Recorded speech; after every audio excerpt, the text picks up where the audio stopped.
করে আমাকে 200টা টাকা ধার দিন। ভাইটার আমার খুব অসুখ, ওই টাকা দিয়ে ওষুধ কিনে নিয়ে আমি বাড়ি যাব। তার মানে টাকার সঙ্গে বাড়ি যাবার জন্য তো আবার ছুটিও নিবি? তো 2 দিনের জন্য আমাকে ছেড়ে দেন মা, ভাইটাকে একটু দেখেও আসি। টাকা পয়সা কিচ্ছু এখন হবে না, তুই কাজে যা তো। ওই হারামজাদির রাশখারাপেই বাড়ির চাকর বাকর গুলো একবারে মাথায় উঠে বসেছে।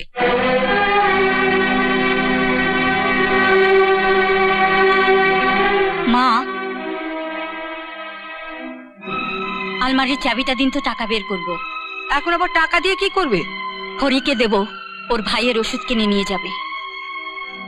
আমি তো হরিকে বারণ করে দিয়েছি। আপনার কাজ আপনি করেছেন, আমার কাজ আমায় করতে দিন। নিজের খেয়াল খুশি মতন চলে তুমি কিন্তু কাজটা ভালো করছো না সপ্তমী। জানি, কিন্তু যে দেশে যেমন আচার, শুরুতে তো আমি এমনটা ছিলাম না দিদি ভাই, তোমরাই তো আমায় শিখিয়ে দিলে এ বাড়ির বউ হয়ে থাকতে গেলে কিভাবে থাকা উচিত। যা, আপনি চাবিটা আমায় দেবেন কিনা বলুন, নাকি আমি চাবিওয়ালাকে ডেকে?